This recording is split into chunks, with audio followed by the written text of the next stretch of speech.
Hello, welcome to HJ Goes Live. I'm Charlotte from Hairdressers Journal, and welcome to Conversations on Colour from Scotland, supported by Wella Professionals. Today we're welcomed with Colin McAndrew and Peter Mellon from Medusa, who will be sharing their expert hints and tips for experimenting with colour. They'll also be sharing their experiences of being hairdressers in Scotland during the pandemic, and we'll be discussing what they've learned over the course of the year from both a creative and business perspective. For more information about the extensive colour portfolio available at Wella Professionals and info on how Wella Professionals can help your business during these difficult times, go to www.wella.com/professional/en-en/home. I did the website URL. Welcome. Well done, Charlotte. I was like, she's doing it. She's doing it. Well done, bravo. Thank you very much. It's so lovely to see you both. You too. You too. How are you doing? Yeah, we're good. It's hot and windy up in Edinburgh just now, so it's kind of crazy. Yeah, it's mental. It's absolutely mental. I guess everyone watching will be really interested to know about the current situation in Scotland, as you're operating slightly differently from the rest of the UK. Can you tell us a little bit about what's happening in Scotland and in particular Edinburgh at the moment, and how it's affecting you and your salons? So we are in what's called Tier 3. So we are working under more sort of restrictions in hospitality.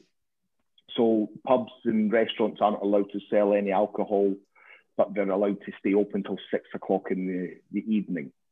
It does look like this week that the west of Scotland is going to go into the higher level, which unfortunately means all of our friends in the industry will be probably closed down from Friday. We're expecting an announcement today. So we're absolutely gutted for everybody involved in that, you know, so close to Christmas and such a critical time. But yeah, I mean, we're largely in Edinburgh, we're largely unaffected just now. The numbers are pretty healthy in the surrounding areas, and we are pretty much just working under the same restrictions as when we opened, almost across the whole sort of 4 nations. So just extra cleanliness, obviously, and social distancing still within the salons and within the staff room areas and stuff. Cool. And sort of speaking about the pandemic, can't really get away from it at the moment. Are there any kind of like colour services or things on the menu that you've been incorporating this year that's been working really well, and why do you think they've been working well? I would say maybe what we've introduced is more of your express balayage services. So clients aren't sitting in the salon for hours upon hours. They're not feeling uneasy. They're feeling a little bit more safer because they're not in the salon for as long. Yeah. We also do like a deluxe regrowth as well. So you're going slightly lighter towards the hairline, which means they get longer out of their regrowths if we were to go back into lockdown as well. So a little bit more manageable colours is what we've introduced. We took it. Sorry, after you, Colin. So we took the decision when we reopened to try and make everything for the first 2 months almost express services, just because we had, like every salon, not unique to Medusa, we just had such a crazy demand. So we really wanted to make sure that we could deliver equally as much as possible.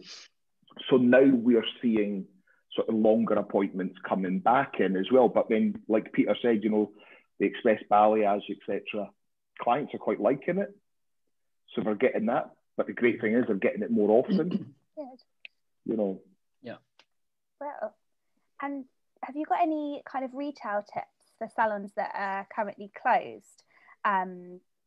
In terms of like any events coming up, obviously Christmas around the corner, Black Friday, going into January, any kind of tips on retail that you could share? Yeah, I mean, Peter's a great retailer as well, so he'll be good to jump in on this. But, you know, what we're doing within the salon is we're doing a Black Friday week. So we've got sort of offers throughout the week. We are looking at launching an online shop. So that'll be sort of fantastic. And one of the things is, you know, obviously, especially down south in England and stuff, I know that yous are closed. I think there's this real, like, add value. So, you know, through Wella, we have these lovely little Christmas crackers, you know, and they've got like a beauty Lux oil in it. It's really amazing. And it's brilliant value on its own for the client. But what we're doing is we're actually inserting a little, just a handwritten tag, and we've done 100 in every salon. And we've almost done like 10 free haircuts in January, 10 free blow dries, 20% off retail, 50% off a colour, but just for the month of January, you know, so we're hoping that clients do use these as a gift, and then that potentially gives us 600 potential new clients in January. Wow. Yeah, when we were in lockdown the first time, a lot of clients messaged me and asked what colour they could buy for their hair, but rather than suggesting colour, I mean, I would never suggest colour anyway, I would suggest products, because this is a good time if you're in lockdown to treat your hair and try and get your hair as healthy as possible. I mean, people are going on health kicks and stuff like that, so why can't your hair go on a health kick? That's nice. Yeah. I like that. Mm-hmm. And what advice would you give, you know, to those wanting to reach out to clients during the different stages and forms of lockdown? Are there any other hints and tips that you could share for that? Sorry, I missed that, Charlotte. Oh, no worries. What advice would you give to those wanting to reach out to clients during the different forms of lockdown? So what we've done and what we've sort of carried on doing is we've done a lot of email marketing. So really just keeping clients informed of what's happening. Even though we're not open, it's still, the clients want to know how the team are and that everybody's safe and well. And, you know, that's our unique selling point just now, is safe and well. You know, there's nothing, you know, you can't come and get a glass of wine or a cappuccino. So, you know, for us, it's all about communication. So on our social media platforms, we're really much more open to sort of video messages from myself, Peter, the other partners. And I just think it's just to try and be as positive with your communication as possible. You know, we're all in this together. There's not any companies other than, you know, mask providers and hand sanitizers who are booming just now. You know, we're all in an incredibly tough time. But yeah, I think towards clients, it's just about that positive reaffirmation of what you're actually doing as a company. You know, I think that's worked really well for us, and it's actually something we're really sort of focusing on the next fortnight as well. You know, we've done close or just over 10,000 clients since lockdown, and you think we've not had one case of COVID. So I think that's something to shout about and make sure that we tell the clients, and more importantly as well, tell the team, make sure that the team understand that, you know, we're working in an incredibly hard time, but we're smashing it, you know. As a client, I can't imagine how demoralizing and depressing it is to come into a salon and all the staff just moaning about the situation and saying how difficult it is. So it's really lovely to hear that you've got such a positive face on it, and I think it's such a small thing that makes such a big difference to clients and the face and the position of the salon. Yeah. So kind of going into experimenting with colour, I know there's a particular launch that you guys are really enjoying at the moment. Maybe for clients who want to, you know, everyone's working from home, they can be a little bit more creative. They don't have the office jobs behind the desk anymore. So what kind of tips have you got for experimentation? So we've been really excited about getting the Wella Colour Fresh in. We've had it for about 2 weeks, and most clients leave with a Colour Fresh, which is good. You don't need to patch test, which is amazing. So if clients want a dramatic change straight away, then they can do something like that. And again, it's express as well, stays on up to 10 minutes. But yeah, it allows the clients to experiment and change their colour, like you say, because they are working from home. So it's easy to change. It's easy to go a little bit wild and then to go back to normal maybe when they go back to the office. It's really, really good. And also, And also because it's a wash in, you know, there's zero commitment, but clients are loving it. You know, I had a client last week who bought 3 different shades. Oh, cool. So I don't know what she's going to be like on Monday, Wednesday, Friday, kind of thing, you know, but she was just like, you know what, this is her time for experimentation, you know, that she's not in the office, like you said. We ran a campaign previously about sort of being Zoom ready, you know, and that was fantastic for us. You know, we got loads of interactions on social and stuff. So, but yeah, I think everybody's so aware of looking at themselves. You know, we're sort of hyper sort of aware of how we are. So I think clients are loving, you know, and for us, that was a sort of perfect launch product for this time.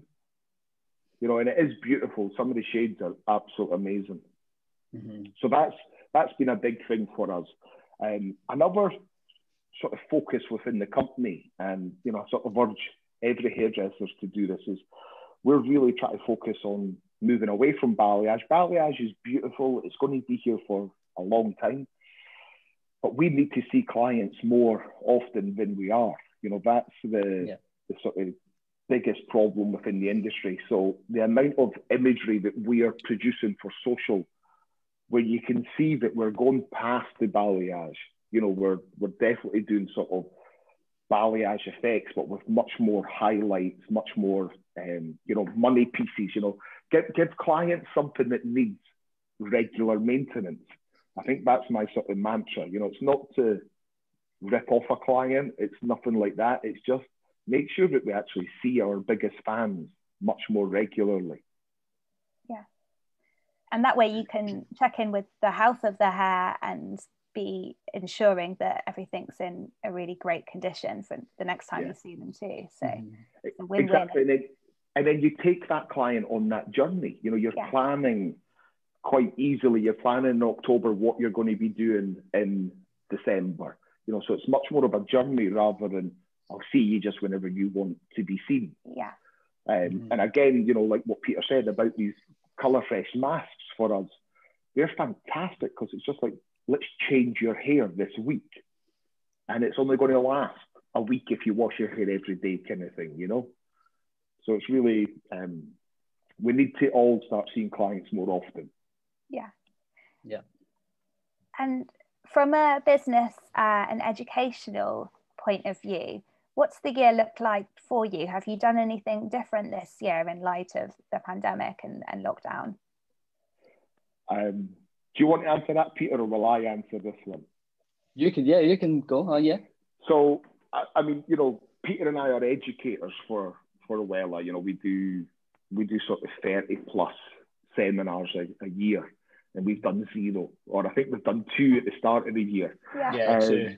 And so, you know, for us, it's had a really negative impact. And we've also, I think we struggled, you know, I'm going to be honest, I think we struggled of how to sort of cope with the demand of coming back and implement education for the team. I'm pleased to say that the last sort of 4 or 5 weeks we've got it a bit better, but it is just challenging because we're having to teach in a different sort of way. We're really lucky that our training company has a huge base, and the council have been amazing. So they've given us an Iceland freezer shop. So we've got like a massive sort of pop-up academy. Cool. So we're now teaching for free all the people who come to Medusa training Monday, Tuesday, Wednesday, which allows us to send our assistants as well. So that's been fantastic. Peter and I done a great video at the start of the year for Wella, and we're due to do one, you know, touch wood in current restrictions, we're due to do one on the 6th of December, which will be really nice. I think from an artistic point of view, Peter and I are just looking forward to touching hair in that sort of environment again. So yeah, it's just been challenging, but again, I think it's just about being open and honest with the team. You know, we've fully got the team on side of, you know, we had to take care of the business first, and now we'll take care of their development. But we've got an education day planned for a group in the team, I think a week tomorrow and stuff, which is just going to be demonstration, but that's what we like doing. So it's going to be just lovely to bring that back in. Yeah. Brilliant. We've got a question. Shall I hit you guys with it?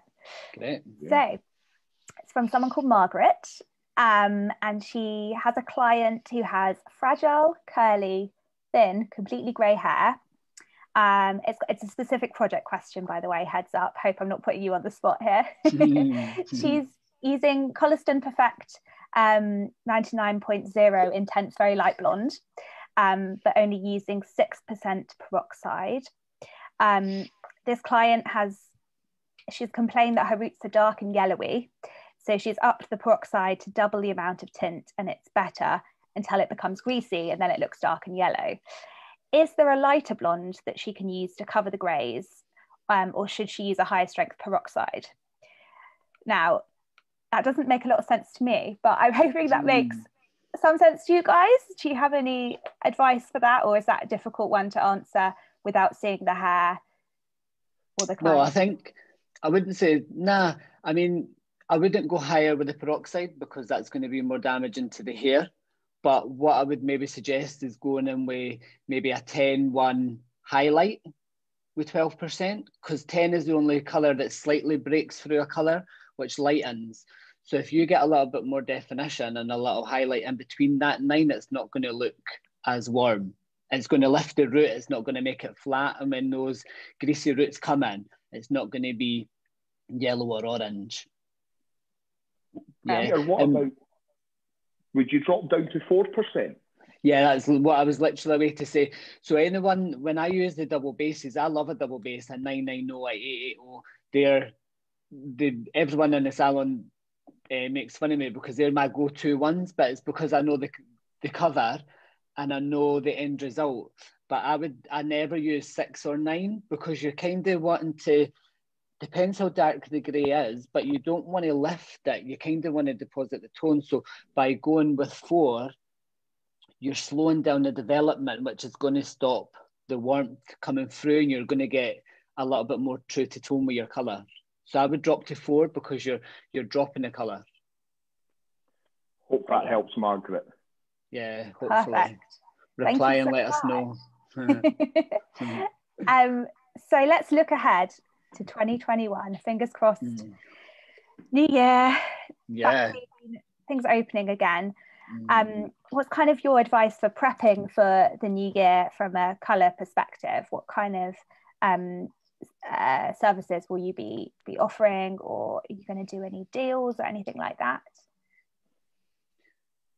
I'm going to offer every single service you can possibly imagine.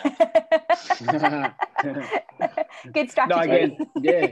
I would start thinking about, like what we said, is we're introducing people from balayage to more highlights. So start thinking about that and start rebooking. Rebooking is the main thing because some hairdressers don't like doing new clients. So if you're fully booked with your regulars because you keep booking them every 4, 5, 6 weeks, then you know what your day is going to be like. Yeah, which is good. And I think, for us, we won't be looking at doing many deals, but we will be really talking about sort of pre-educating the client into that journey of, like Peter said, we want to build back up to a more highlighted business again, rather than balayage business. So it's up to us to take the client on that journey. It doesn't happen overnight. So you plant the seed now, and maybe at the start of summer and stuff, then the client's digested it and really sort of goes with it. Again, back up what Peter said, rebooking is a huge focus. I mean, our teams must be so fed up hearing us talk about it. But it's had a huge impact. We have much more security as a company because we have changed the numbers of rebooking. So yeah, and I think, I think we've got a lot to look forward to next year. Fingers crossed the vaccine does what it's going to do. Then we also have, hopefully the sort of reopening of the travel corridors. And so then, you have that client who's desperate for a colour appointment because they're going on holiday. I can't wait till weddings and stuff comes back. And then for us, you know, because we're predominantly a city centre group, you know, when office workers come back and students and stuff, you know, for us. So what we're focusing on right now is making sure that our foundation is really strong. So, you know, our KPIs in the industry, we're really happy with where we are. We just need more volume. And that's going to come through the stuff I've just mentioned, you know, holidays and stuff. So I think it's just about digging in. You know, we're going to get out of this. This is not going to be forever. And just make sure that we keep going. And how about, you know, valuing your worth and the value of your services and the value of the hair industry as a whole? Has that been something you've consciously thought about more this year than ever before? Yeah, I mean, I think the amount of press that we had pre-reopening was just unbelievable. And when you see I think, you know, Peter's a busier hairdresser than myself. He does more clients. But you see that sort of love that everybody had for us. You know, it was an amazing time. And so many of our clients really got sort of behind what we're doing. So I think there is now a real understanding of the sort of value, the services that we provide. I think clients maybe underestimated the consistency that a lot of us done. And, you know, consistency can be taken for granted. But I think now we have a lot of sort of credit in the bank with a lot of the general public. You know, I think it's a great time to be a hairdresser just now. I think it's a great time to be sort of confident about us, you know, like we're not just hairdressers anymore. I think we are really valued. So long may it continue. Absolutely. Yeah, definitely. And touching on New Year, is there any plans or strategies to change your pricing in any way? So yeah, so we do our annual price increase pretty much before every Christmas. Okay. We've decided this year not to do it because we still have in the background sort of PPE charges and stuff. Yeah. And we also, when we reopened, we really sort of reevaluated our sort of discount system. And we took a lot of discounts away, you know, so we feel that it's fair to the client for us to support them. But we'll probably look at the financial year April of putting a sort of price increase because, you know, everything else goes up. And we obviously, you know, we're not immune to it, but as a business, you know, we suffered incredible losses during lockdown. You know, we had fantastic support, but it was never enough. So, you know, yeah, we just need to keep going and doing what we do. But I think, like I said, you know, we reevaluated discounts that were just habitual, you know, so now we're much tighter, which is helping our bottom line as well. And how did you communicate the discounts and the removal of the discounts to clients? Is that through marketing, emails, that kind of thing? So we actually just decided that there wasn't a great need to really highlight it. It was really interesting. Round about the same time that we were making this decision, there was an awful lot on social media about it and about people justifying price increases. Yeah. And it's like, you know, first of all, we don't need to justify anything. Every client has a choice, a freedom of choice to choose to use us or not to choose to use us. We have to just make sure that the service and the techniques are worth the value. So we were quite sort of confident about what we were doing. And like I said, a lot of our discounts were just habit. So taking them away was challenging, but it was challenging within in-house, not really towards the client. Okay, so that makes sense. My advice to hairdressers would be just work out what you need profit-wise, work back from the costs, and that's what you deliver. And clients will find you who are comfortable with that, and clients who aren't comfortable will leave, but let them leave because they're never going to grow with you. That's fair. And so back to the older Zoom and Instagram chat that we kind of touched on earlier. So what are your tips for making sure your client's colour really pops on those channels? Like I can't imagine this time last year us talking about like Christmas parties happening over Zoom, and like it still seems like almost a bit contrived, but it's really not. Like people are having parties, dates over Zoom. Is there any kind of colours that really pop on Zoom, or treatments or services or things people can do to make sure they're looking hot on Zoom? Yeah, I still talk to my clients about coming in and getting their Christmas blow dry. Yeah. Because if you've got Zoom, you want to look amazing, sort of your Christmas hair up. Because I don't think a lot of people are doing it. So get your client to stand out from the crowd. Yeah. Yeah. We also do the shine treatment as well. So obviously you want your hair to really pop on the camera. So have your colour done, but have your express shine treatment as well, which is your stroke 00s, which are just pure shine, high gloss. Yeah. But again, you've got your colour fresh and your perfectons as well, which are amazing. Going to look good under the ring lights. Yeah. Kind of the new under the mistletoe this year, under the ring lights. How many ring lights do you have on, Peter, just now? 7. Looking good.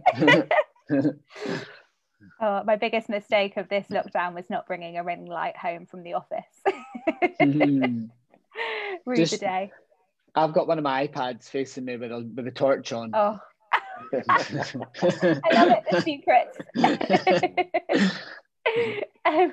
So aside from great lighting on Zoom, are there any learnings that you've both had from a creative kind of perspective this year that you've been like surprised by, or had kind of anything kind of cemented as, oh yeah, this is a really good learning that I've actually got out of the pandemic? I think for me, Wella and many other manufacturers were fantastic at getting education out. We done an awful lot of stuff with Wella and a lot of stuff with GHDs as well. Mm-hmm. So, their sort of online training for our group was fantastic. We were able to have Zooms just for Medusa team. Brilliant. And we had Zoe Irwin and stuff do demonstrations and whatnot. So that was really fantastic. And I can actually see just that sort of quality of finish just being elevated in all the teams' sort of work. So it was really beneficial. I think for me, the biggest trend, and I think it goes hand in hand with sort of Zoom, has been the sort of money piece, sort of face framing, sort of,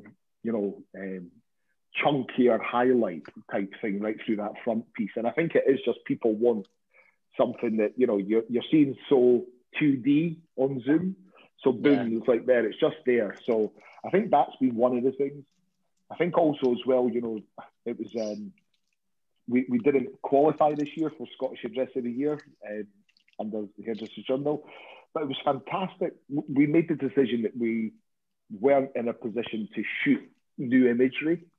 But it was lovely just sort of looking back at our stuff and going, right, that one goes nice in a collection and sending that away. So it was quite nice for me to sort of just recap on what we've done.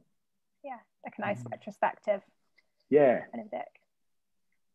And how about you, Peter?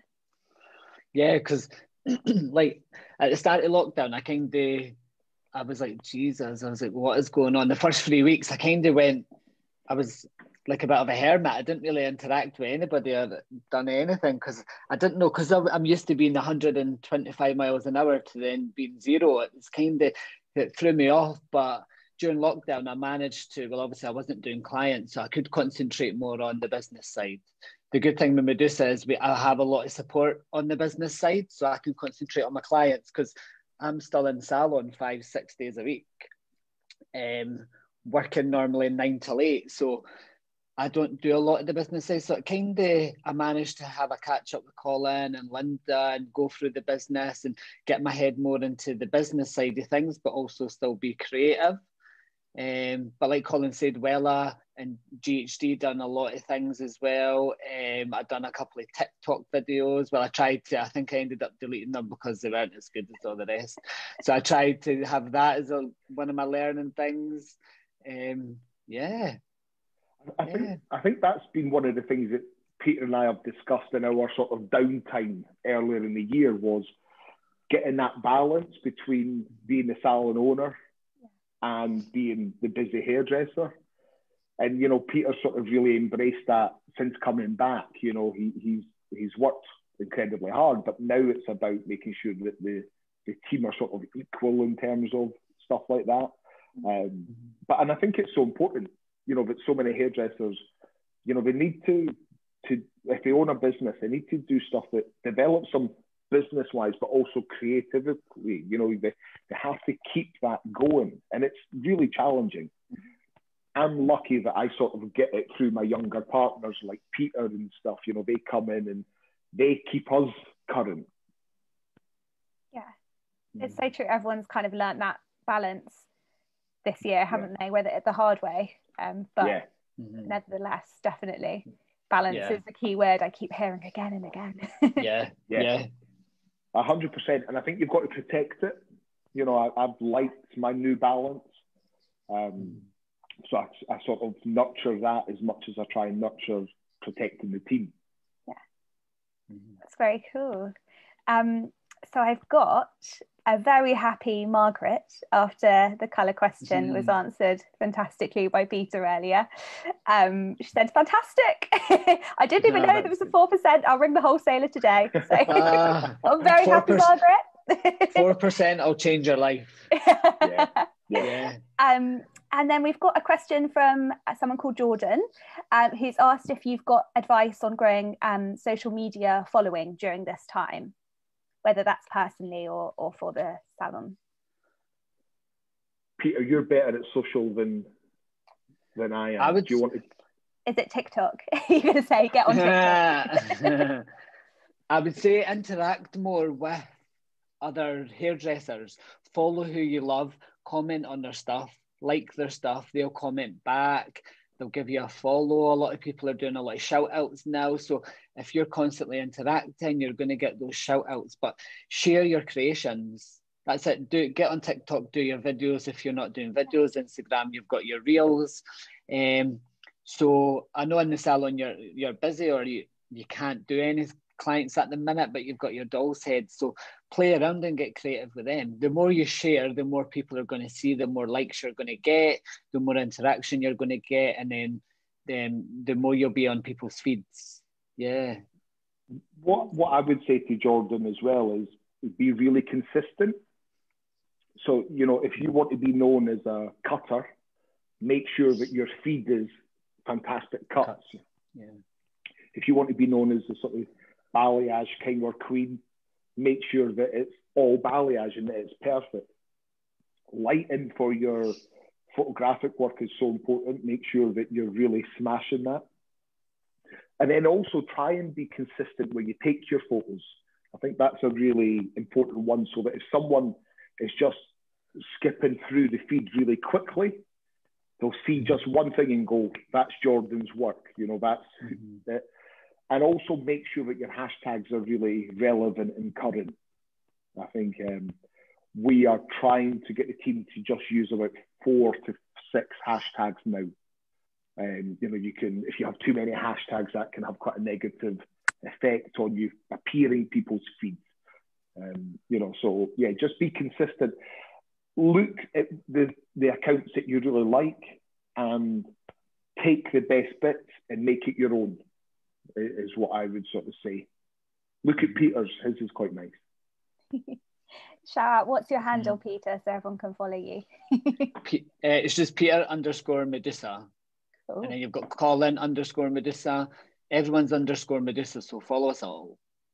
Yeah. Amazing. We've had a lot of global audience members today, which is pretty cool. We've got a hi from Cyprus, Italy, Cape Town. Look at this. Lovely. It's so cool. Yeah, great. I hope you can understand the Scottishness. Yeah, we'll subtitle it. Yeah.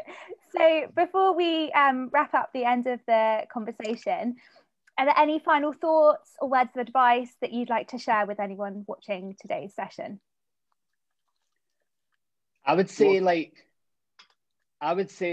this is what we're going through at the minute isn't real life. I mean, we're going to get back to real life. Take each day as it comes. My motto is the end of the day will always come. So if you're off work, embrace being off work, because next year you're not going to have a day off. So, I mean, I know you're going to be, yeah. I mean, I'm not even planning holidays next year because I know I'll be working, but I can't wait. It's going to be amazing. Yeah. But yeah, just enjoy your time off. I mean, I know it's going to be hard, but just enjoy it because you're not going to get it again.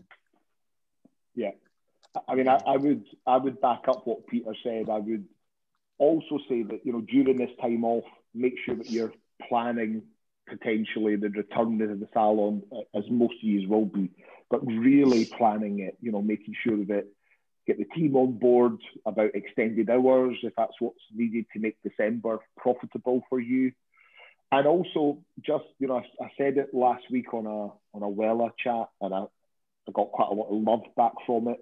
So I'll say it again, you know, if you're a salon owner, you've just experienced something that not one of us knows how to deal with.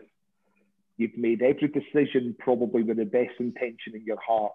And as long as you've done that, sleep well at night and just make sure that you sort of give yourself a pat on the back, because it's just incredibly challenging just now.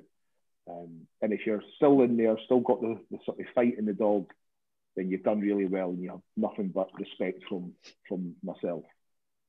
Oh, guys, that was incredibly comforting and inspirational. Insightful. And thank you so much for that. That is, I guess that's a wrap. And I'm so chuffed with all of the global listeners that we've had tune in, and it's been so lovely to chat with you guys. This session was sponsored by Wella Professionals, and you can check out the comments below to see links to the Wella Professionals homepage, and any more kind of advice and tips on supporting your business through this crazy times that we live in. Peter, what was your saying again about the end of the day? Can we please end on that? Yeah. The end of the day will always come. Amazing. I don't know if I can pull that off. You're doing this now. Oh, that's so Peter. and you know, Charlotte, listen as well. I thank you for everything that Hairdressers Journal have done. You know, it's challenging for everybody, but I think, you know, it's really positive of how much the community has sort of came about and really rallied around, and Wella and Hairdressers Journal have been really at the sort of forefront of that. So well done, everybody. Yeah, we're one big happy family. Yeah. Oh, big virtual hugs. It'll be really nice to meet you guys in person. I know.